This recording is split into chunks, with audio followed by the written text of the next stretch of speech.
fazia os transferências de recursos, deveria fazer também. Ia sempre onerando a Previdência. Os transferências de recursos não eram feitos, e o grande buraco chama-se Previdência do setor público. E agora, daqui para frente, que vai concentrar para quem tem de passivo aí para resolver. É muito grande. E a questão que a população hoje vive mais. É isso que eu vou falar. E aposenta e fica muito mais tempo recebendo. O que acontece? Além disso, que a conta não está fechando, porque assim, entrou muita gente no sistema que o Brasil tem que pagar, o governo tem que pagar, tem pouca, assim, a parcela da população que está irrigando o sistema, que está contribuindo para a Previdência. Somos nós que estamos. Das loterias especiais, com prazo reduzido. Das pessoas, por exemplo. Aí é o seguinte, hein? O que está acontecendo? A população, a reforma da Previdência vai inevitavelmente. Primeira coisa, a população está vivendo mais, ou seja, então, a parcela de inativos está cada vez maior. Então isso demanda um esforço muito grande para você sustentar a parcela de inativos. Né? E aí, gente, tem esse problema. Outra questão também. A regra de previdência, principalmente dos judiciários, dos militares, tem regras absurdas. Então tem pensões vitalícias, tem pensões de mais de 20 mil reais, que é acima do teto de recebimento do INSS, muito assim. Tem uma lá de 43 mil lá na última notícia. Filha do desembargador, não sei que já casou, tem filho participando. Aí você imagina, né? São bilhões de é muito dinheiro para o governo que passar. Então, quem recebe. Como direito adquirido pela herança grega, ficou própria dessa. Quem recebe as transferências, a maior parte das transferências, não são os mais pobres, não são os mais necessitados, que o pessoal da Bolsa está muito bem. E nem contribuiu. E nem contribuiu geralmente. São os mais abastados, são os mais ricos.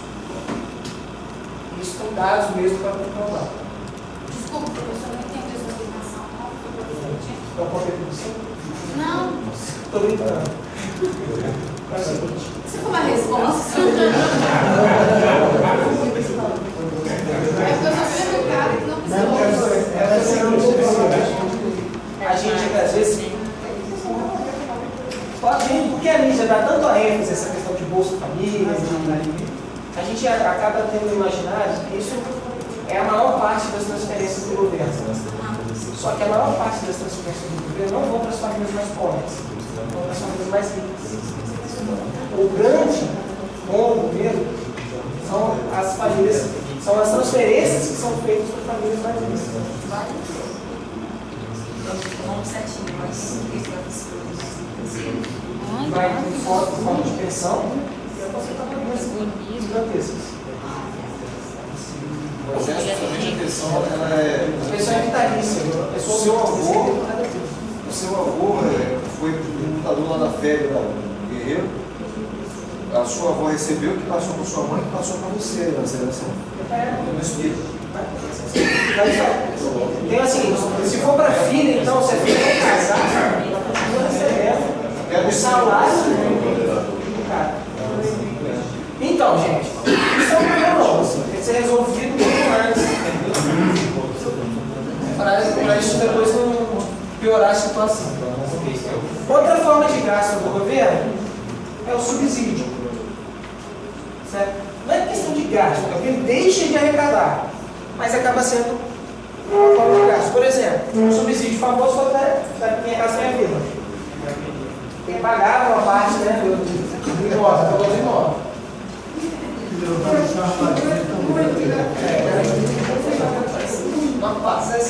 Outro subsídio importante e famoso foi a redução do IPI dos carros, né? E para a linha branca e para os móveis. E aí são para setores específicos da economia. Bom, na contabilidade, receita menos despesa dá lucro, né?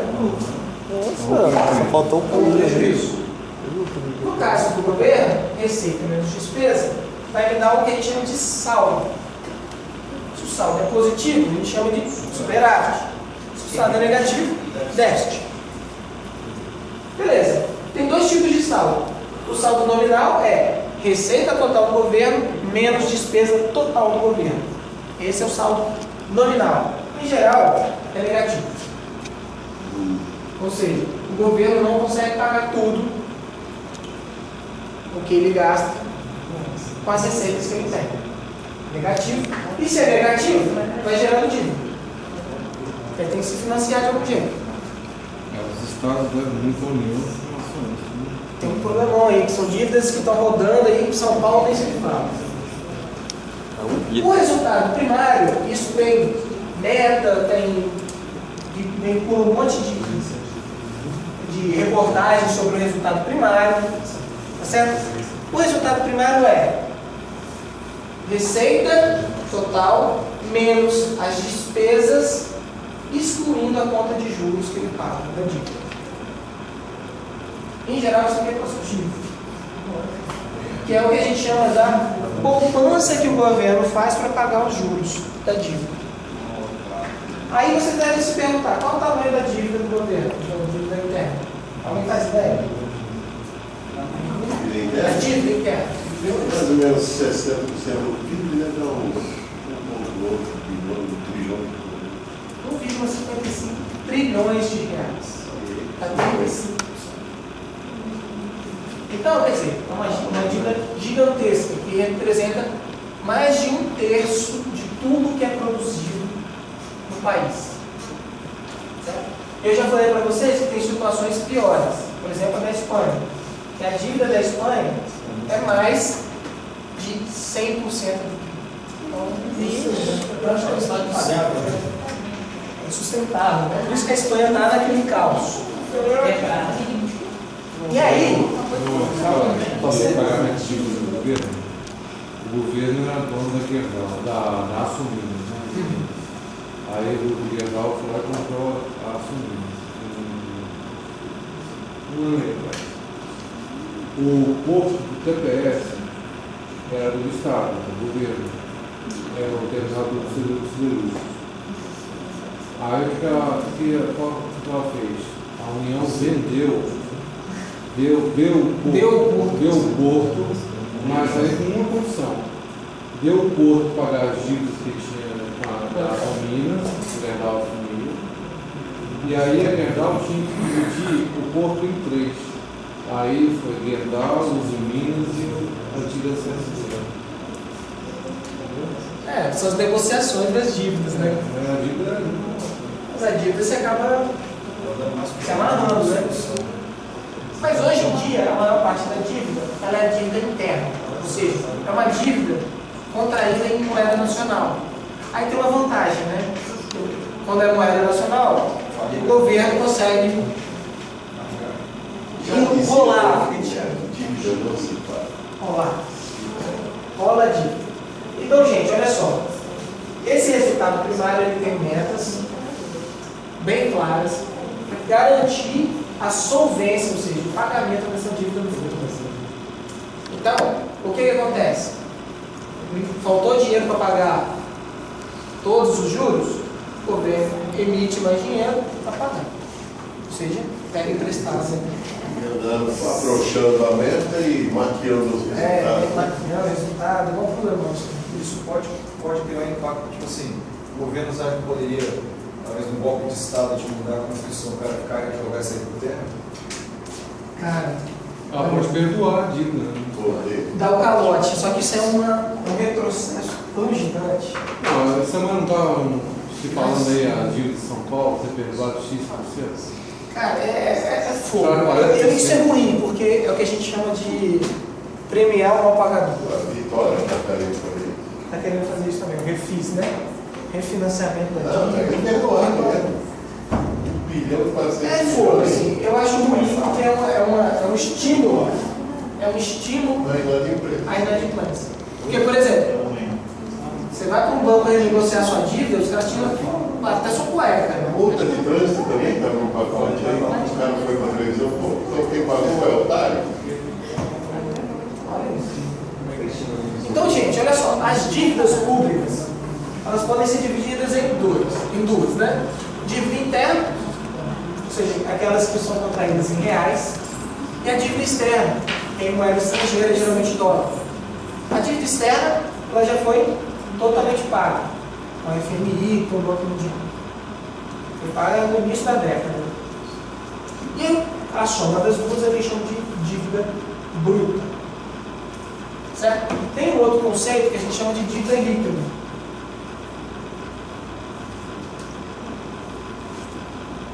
A dívida líquida é mais ou menos parecido com aquele conceito que vocês veem em contabilidade, capital circulante líquido. Certo? Então ele pega as obrigações do governo, são as dívidas, e diminui os ativos. Os ativos mais líquidos, né? São fundos soberanos, o caixa, mais ou menos isso. Reserva internacional, tudo aqui. Então é a dívida líquida. É um conceito também usado bastante. Só que o conceito mais usado para todo mundo entender é a dívida líquida sobre o PIB. Aí eu coloco para vocês aqui, para vocês observarem. Bom, essa linhazinha amarela é o nosso PIB, que está em torno de 4 trilhões e 400 bilhões de reais. É o PIB brasileiro. E aqui é o tamanho da dívida. 1 trilhão e 550 bilhões de reais, aproximadamente. Até 2012, viu? Isso aqui é um dado de 2012. As barrinhas é o percentual da dívida sobre o PIB. Então, em 2002, a dívida chegou a 60% do PIB. Uma situação absurda. E foi diminuindo até chegar mais ou menos a 35%. Teoricamente, o governo vai estar assinado o ano inteiro. Só arrecadar, tem que pagar o governo. Pois é, aí vem aquela ideia, né? Pô, se eu consigo rolar a dívida e escolher o quanto que eu pago, para que eu vou pagar ela tudo? Então, essa é mais ou menos a estratégia do governo. Vou investir. Essa é a estratégia do governo. O problema é isso, assim, se autofinancia. Bom, isso aqui é só para ilustrar a situação do governo. Depois... A dívida tem um problema sério. Tem gente que, assim, tem que manter a dívida sob controle. Essa é a ideia. Essa queda de 44 para 30 é excelente, mas foi bem na entrada da UEI. 94, 95. 44% e 30%. Aqui, né? Tremendo degrau. Mas isso aqui teve uma questão também do câmbio. Muita A mudança. A maior parte da dívida era em dólar. Na hora que mudou para 1 para 1, aquela dívida. Vamos mais de calote internacional. Eu pedi quando vale meu dinheiro, passou a valer mais.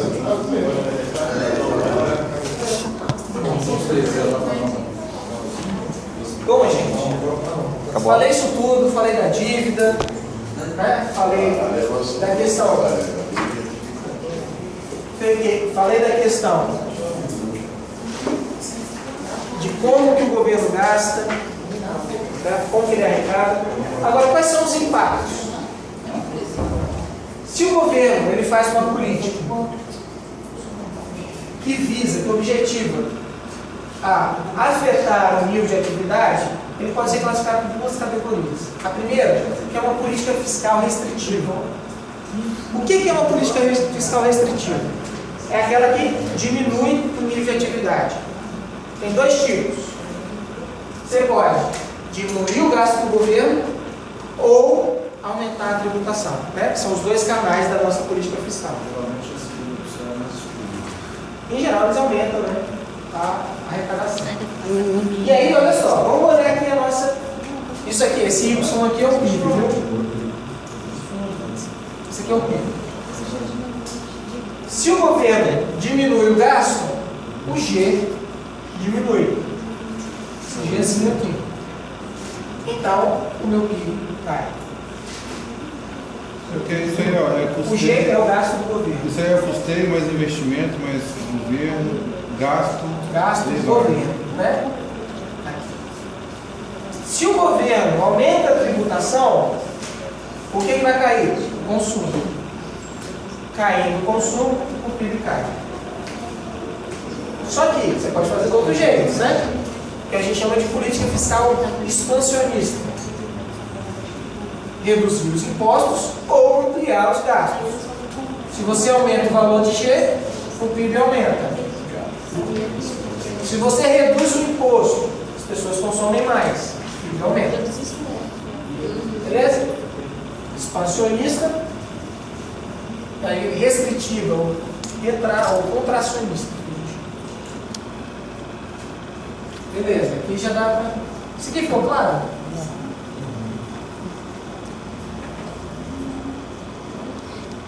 Tem outra política, né, que tem os impactos de distribuição de renda, que a gente chama de redistributivo.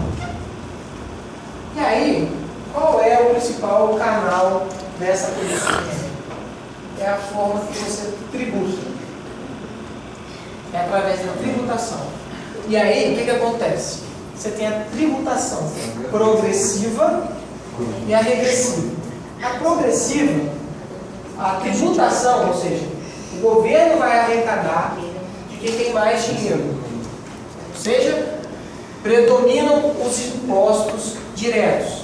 Quem tem mais renda, paga mais. Por isso que é bom ser pobre. No caso da regressiva, não. No caso da regressiva, não. Vão predominar os impostos indiretos. E, em geral, vai onerar mais as pessoas que recebem menos. Certo? Então, aqui você não distribui a renda, aqui você consegue distribuir melhor a renda. Ou seja, quem está pagando mais, quem está recebendo mais, paga mais. O Brasil é principalmente regressivo. Regressivo. Eu vou mostrar depois. Ou seja, tira uma mão e está com a outra. Com a mão um e está com a mão outra. Vamos dar aqui um exemplo. Aí eu vou colocar para vocês assim, a situação. Presta atenção no texto, está bem longo, mas a ideia é o seguinte: tem duas famílias. Uma recebe R$1.000, a outra R$2.000. A família que recebe R$1.000 consome menos, porque tem menos renda. A família que recebe R$2.000 vai consumir mais.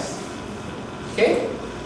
A família que tem R$1.000 vai pagar um total de imposto de R$350 pelo consumo. Já que ela consumiu menos, ela paga um valor menor de imposto.